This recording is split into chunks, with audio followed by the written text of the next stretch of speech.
Hello everyone, my name is Amber. Welcome back to my channel, Amber Reads Romance. Today I am here with my weekly wrap-up. I'm going to be going over all the books that I read this last week. I have about 8 books to go over, so let's just quickly get started with my weekly reads.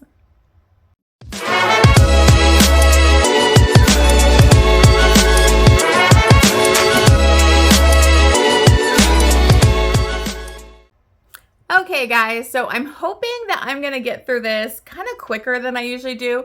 I say hoping because you never know, I end up talking longer than I always expect that I'm going to, but I am trying to get this filmed real quick before I do the live show with Jen from the Book Refuge today, because her live for Outlander read along is actually going to be airing today. So if you are interested, I post this on Mondays, so it'll have already aired, but if you're interested, make sure you go check that out. Jen has been doing such an amazing job with this read along, and I just think she's amazing at doing these live shows because there's so much to cover in an Outlander book. So definitely check those out. If you are interested, head over to Jen's channel. I'm sure you're already subscribed to her, but if you are not, make sure you're subscribed to Jen because she has the best videos. She's what got me interested in doing BookTube. Sorry, I didn't mean to do a gush on Jen right now, but anyways, I need to get this filmed pretty quickly because that's in a little bit, in like an hour. So I need to get this filmed. So anyways, let's go ahead and dive into the books that I read this week. So the first one that I read, I will be having a vlog coming soon because it was one of my 12 recs from 12 friends. And this was Misconduct by Penelope Douglas. And unfortunately, this was a big fail for me. I'm not going to go too deep into it because if you're interested in more, make sure to check my vlog. But again, I'm so delayed at putting my vlogs up. I still want to get you more info on this. But basically, this is between Tyler and Easton. And Easton and Tyler kind of run into each other at like a charity event or something going on where they were like wearing masks. He wasn't wearing a mask, but she was. And they really were hitting it off. Things didn't really pan out that night, and she ends up leaving. Before she leaves, she realizes he's like a politician. Easton doesn't really get involved in like relationships. She just has hookups here and there. And so she was just planning on having a random hookup with him, but she ended up leaving. And she ends up running into him later because she's a teacher at a pretty private, like a private academy type of high-end school. And she ends up having his son as one of her students. Now, Tyler didn't really have the best relationship with his kid. And that's part of the problem I had is I didn't really like either of these characters. He basically didn't have anything to do with his kid. He got a girl pregnant when I think he was like 21, and then like he kind of just bounced. And he provided financially, but he never tried to step up and be there for him. And so the mother, like basically the stepfather is more of like a father to this kid than Tyler is.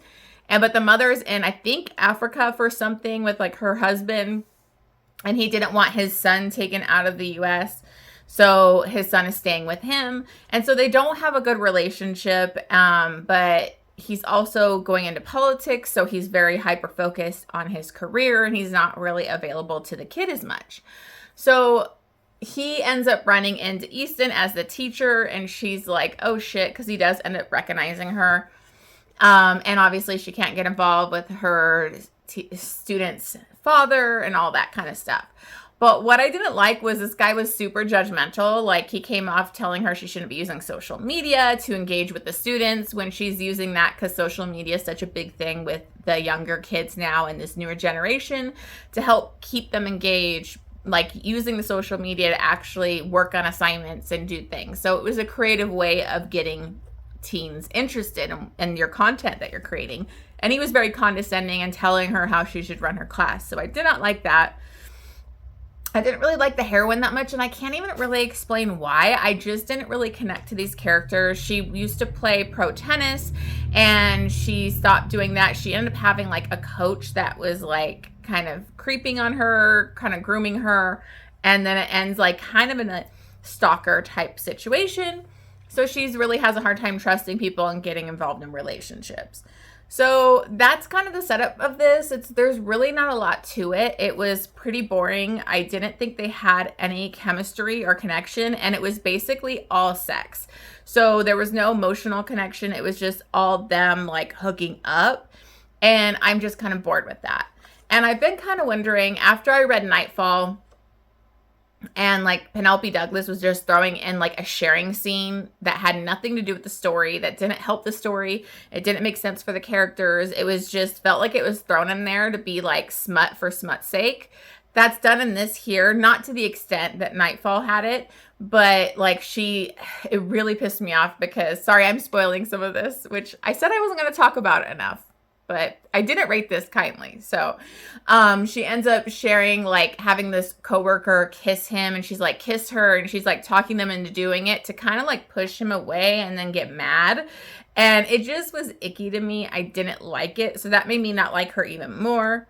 So I just didn't love this. Then there's like a third act suspense element with like a stalker type situation that was just thrown in there. It didn't make sense for that character. It was one of the likable characters in the book.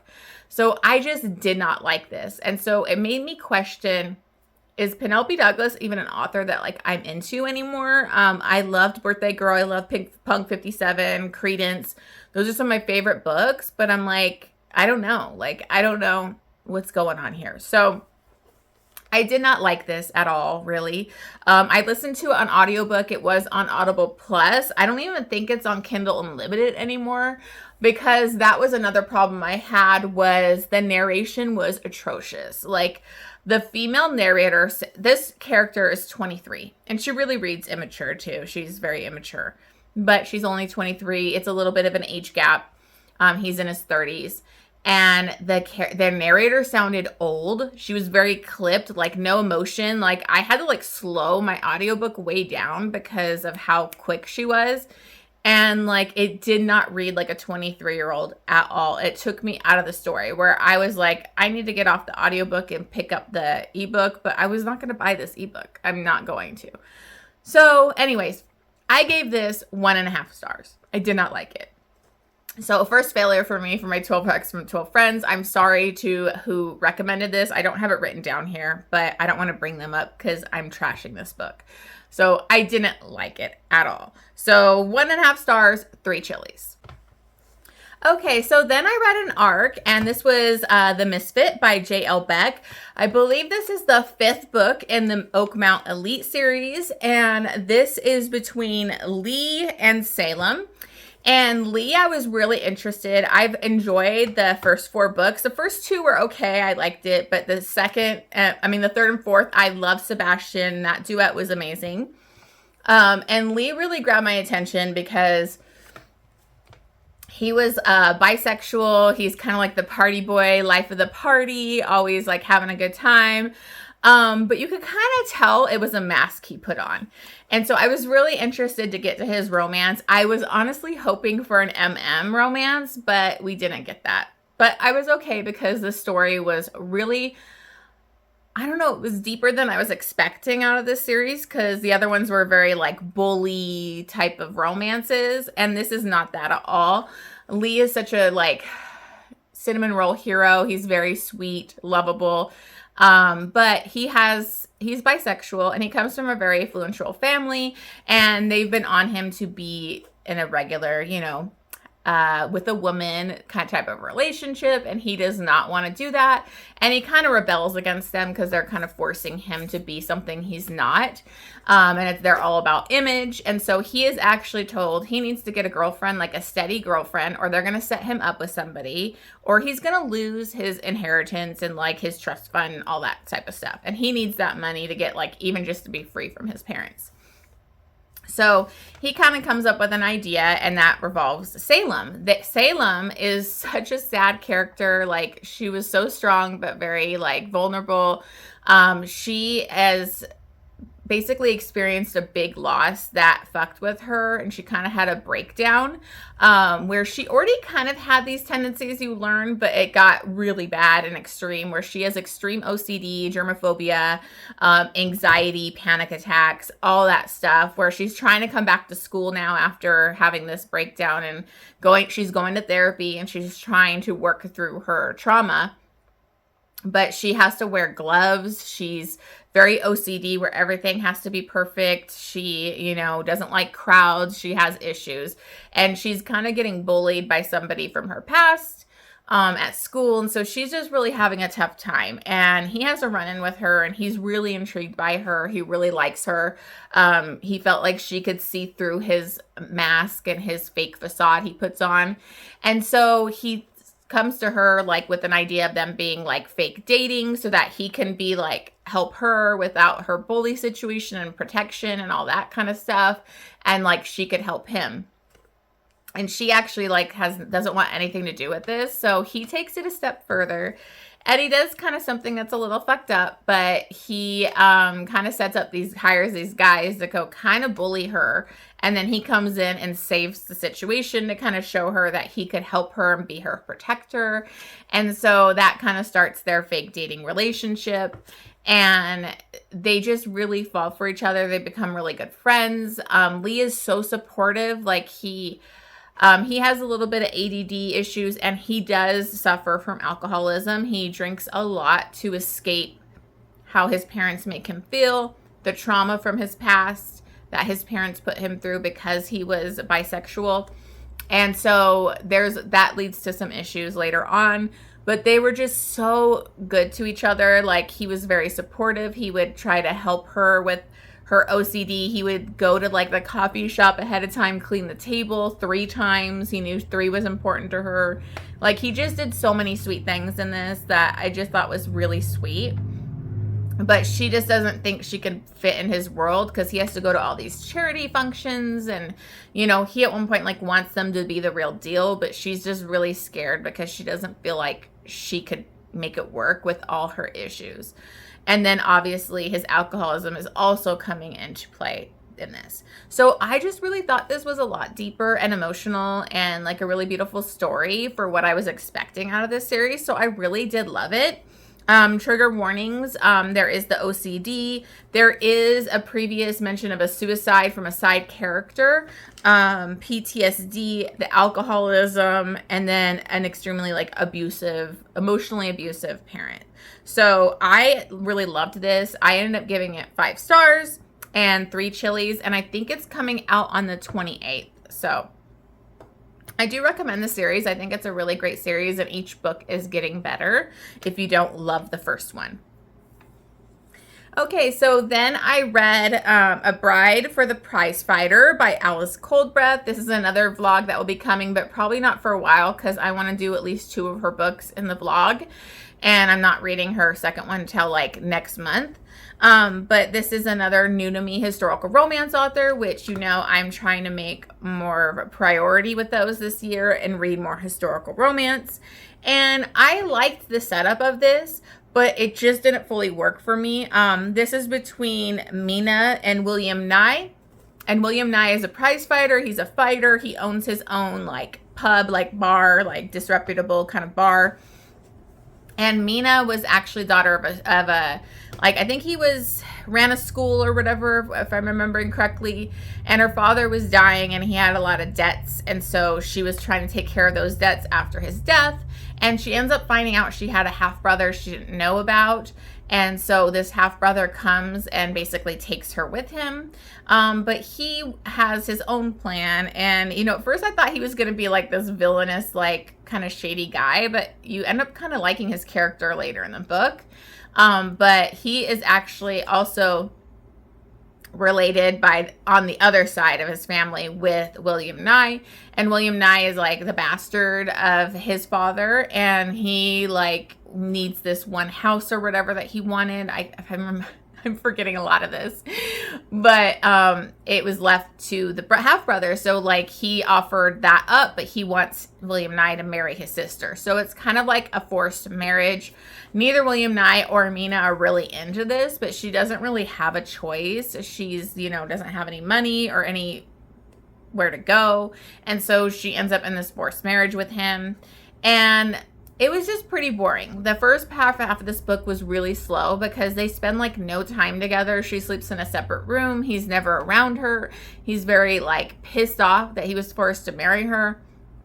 And so it's like literally day to day her life, like cleaning and cooking and setting up the place. And it just kind of, it was a little boring to me. I thought the writing was really good. I liked all the side characters. I was intrigued. It just was a little slow. I did end up listening to this on audiobook. I was going to listen to it. It's on AnyPlay, but I also found, I think, the first and the second one in this series on Audible Plus, if you are interested in trying this.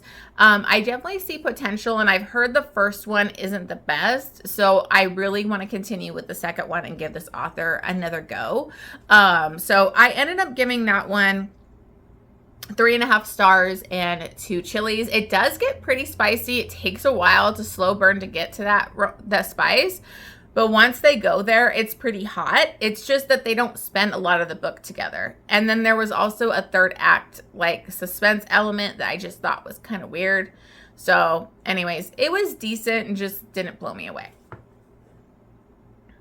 Okay, so then I had an ALC for Mr. Swoony by Piper Rayne. I've been really loving this series, especially the audiobooks, because these are all have a full cast. It's duet narration, so the audiobooks are fantastic.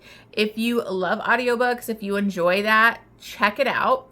I've listened to all the audiobooks in the series. This is the third book in the Nest series. It's a romance. And this one was really interesting because it was between Connor and Eloise. And we actually kind of have a runaway bride situation happen in this. Eloise, we met her in a previous book, and she was not very excited about her wedding. Like, she was trying on wedding dresses in that book, and she didn't seem that excited. And we kind of learned why, because she's a people pleaser, and she has been, like, basically with this guy that her, like, father really liked, and her father passed, and she's just kind of stayed with this guy. He's basically a douche. He doesn't really care about her. He's all about society. He's like, you know, the richer family type of thing. And she just feels like, you know, a trophy. He just wants a trophy wife type of thing. And he doesn't really get to know any of her stuff. So on her bachelorette party, she ends up having her maid of honor getting wasted and having to take care of her. And Connor kind of sees this, and he's like a fixer. He likes helping people. So he goes to help her out and get the maid of honor, like, to the hotel. And they end up kind of getting stuck in the hotel because some of his fans are there. And so they end up spending the night together, and nothing happens. They are just talking. He finds her, like, bucket list that she had that, like, fell out or whatever. And she had gotten nothing done on her bucket list. And it was supposed to be before she turns 30. And so they really get to know each other. They go look at stars to do one of her bucket list items. And he kind of points out some of the issues with her relationship that she was just kind of just accepting. And so once she goes back, she's not very happy, but she is about to get married. And he can't stop thinking about her. And he does get a little drunk one night, and he decides to go stop the wedding. So he does show up, and that turns into kind of a shit show, but she ends up leaving. And then she doesn't really have a place to go because she was with her fiance. And so Connor offers up his place, which I don't know if it's the best idea for them to already be roommates, because they are kind of crushing on each other, but they end up roommates, and they just, like, nothing really happens. I really liked it because it was slow. It was like a slower burn of them being really good friends, him helping her with her, like, bucket list. He ends up finding her sex bucket list, which he's just shocked because she had never gotten an orgasm from, like, oral before, and so he really wants to help her with that. So Connor was just exactly what the title says, swoony. He was swoon-worthy. He was super sweet. He didn't want to rush into anything with her because he wanted to be more than, like, a rebound or, like, a fling after her relationship. So I really love this. I love this series. It's very cute. You get to love, like, all the characters. I think the writing duo does such a really great job about, like, kind of teasing each character in each book so that you're interested for the next one. Again, the audiobooks are fantastic. This one, let me see if I wrote it. Yeah, it was narrated by Connor Craze and Lucy Christian Bell. And then again, it has a full cast. So all the other narrators are doing those parts, and they do it for each audiobook for that role. I've noticed Teddy Hamilton will do like multiple like side characters in it too. So I highly recommend the audiobooks. They are fantastic. I just really love this one. I thought it was super sweet. So I give this one 5 stars and 3 chilies. Okay, so then I read The Wild Man by Alex Grayson, and this actually took me a little bit to get through. It was kind of slow going for me, but I still actually really enjoyed it. But this is a Tarzan retelling, and it's not your Disney version. It is definitely dark. There is non-con in the beginning, like 30%, I feel like, of this. So just be prepared. This Wild Man, that's what he's kind of called for most of the book. You do end up learning his name, but I'm not going to bring it up.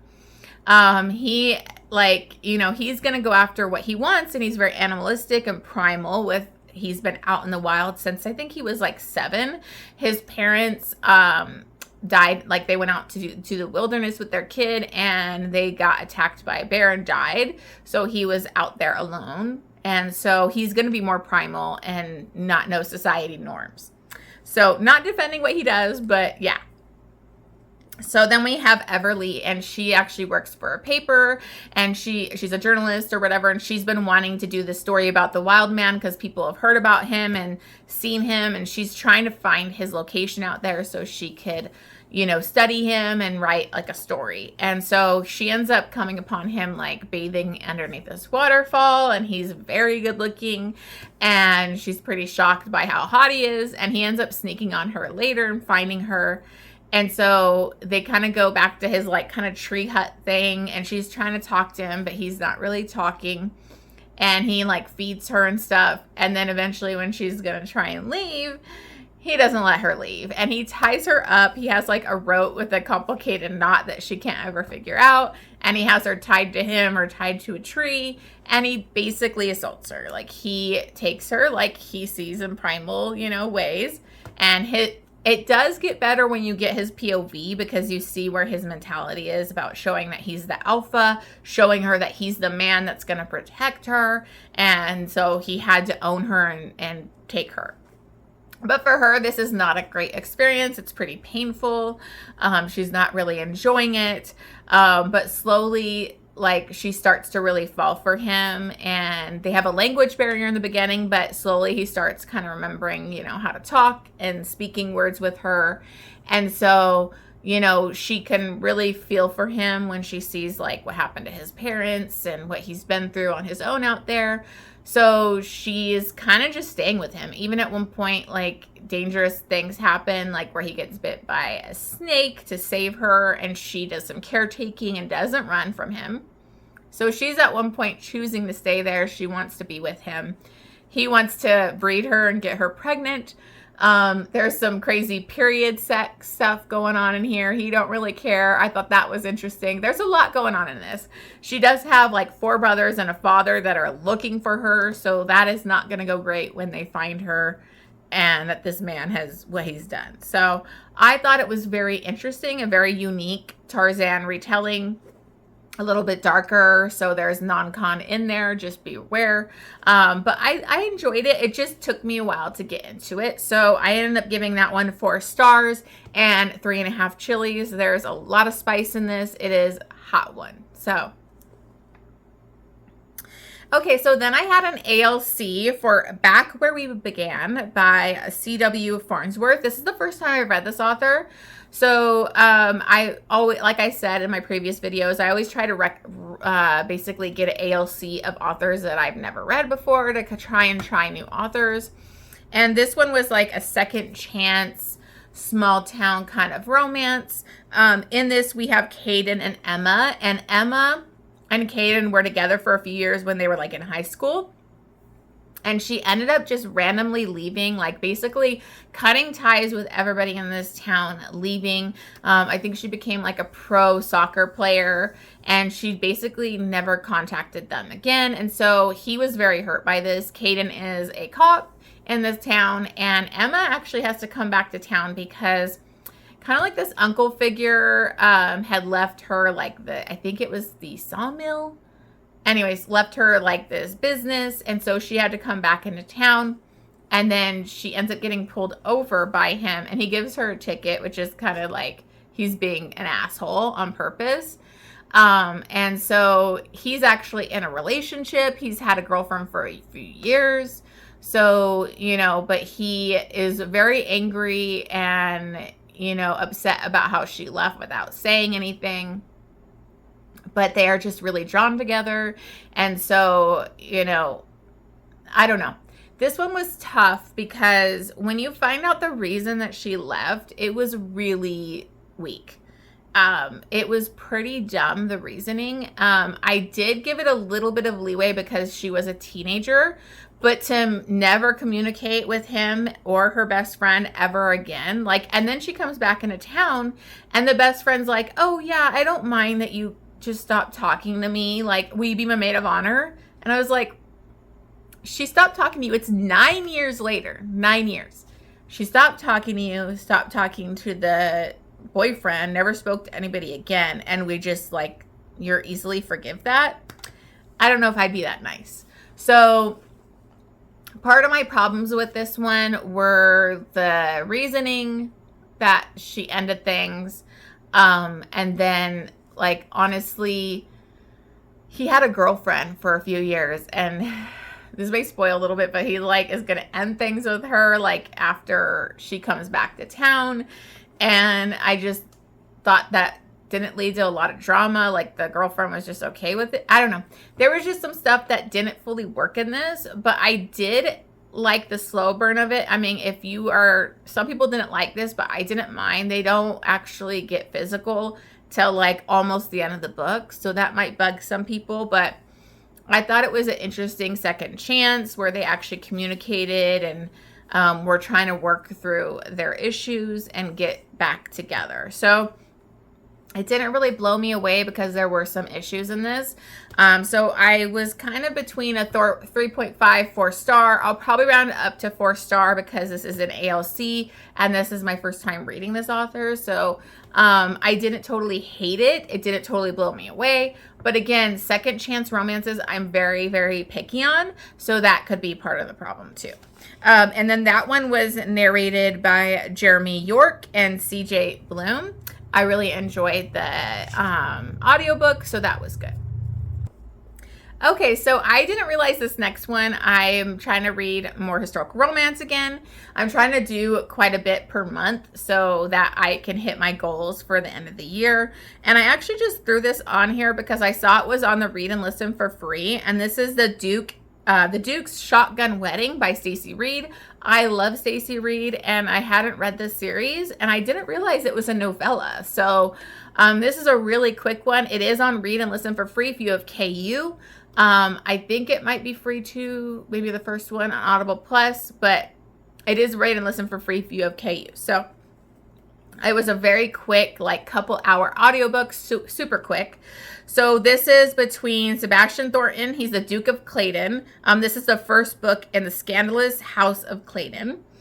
And Lady Jocelyn, she basically opens up with her aiming a gun at him and basically demanding him that have his brother marry her because his brother had kissed her a couple times, so it kind of put her in a compromising position, and her family was in kind of a bad situation money-wise, and so she's basically demanding that he have his brother marry her, and he's like, I ain't gonna do that.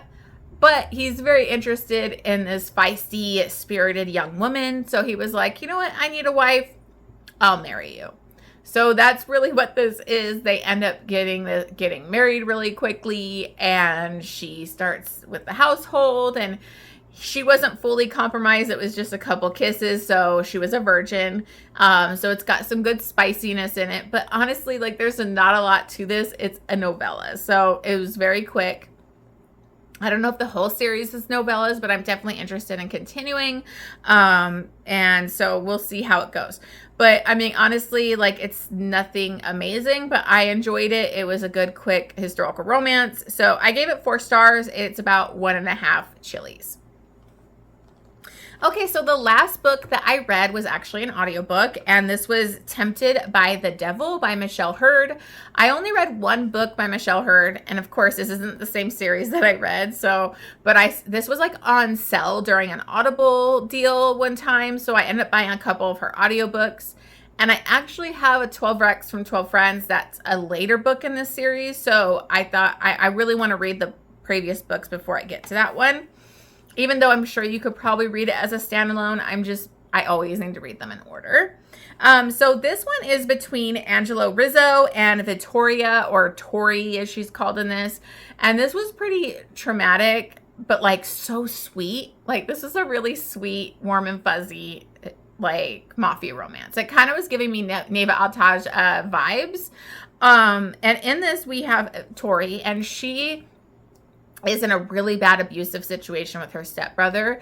Her parents are dead, you know, and now she's left in the care of her stepbrother, and he beats her every day. He's very abusive to her. She has an inheritance that's going to come to her when she reaches a certain age. So he's kind of keeping her around because he wants that inheritance, and he beats her a lot. So she's very abused in this. And she happens to witness, I'm sorry, what was his name? Angelo do like a crime or whatever, and she's apologized. She's very part of the mafia family, so she knows how it is. But he's very intrigued with her, and he really needs a wife. And so he's immediately kind of like smitten and decides she's going to be my wife. And the stepbrother has some debts that he needs to pay off with him. And so I think the brother was thinking he was going to like sell her virginity. But he has no idea that he's showing up to Angelo basically marrying her. But what she gets into this marriage, she's very scared because he's like the head of the Cosa Nostra, and she's very scared of him. He's very brutal, but like he's very tender to her, and she basically gets this really nice life. You know, he's wooing her, he's giving her like lots of beautiful wardrobe and taking care of her. And he's very like, when he finds out about the abuse, he definitely goes to protect his woman. And I just thought it was very, very sweet. And then there's something that happens in the third act that like you expect it to be him react badly to, and he doesn't. He actually believes the heroine immediately, and that made me really love that. So it didn't blow me away though. It was pretty quick. I listened to it in one day, but I thought it was very cute and sweet. So I ended up giving that one 4 stars and 3 chilies, and I'm excited to continue that series. So if you want like a sweeter kind of, it was a forced marriage, but she really was happy with that marriage type of situation, definitely check that one out. I think it's really cute. Okay, so those are all the books that I read this week. I need to get off here, eat some lunch real quick. That way I can get to the Outlander live show. Hopefully you guys will watch that. We are going to be talking about Written in My Own Heart's Blood, which was a crazy book.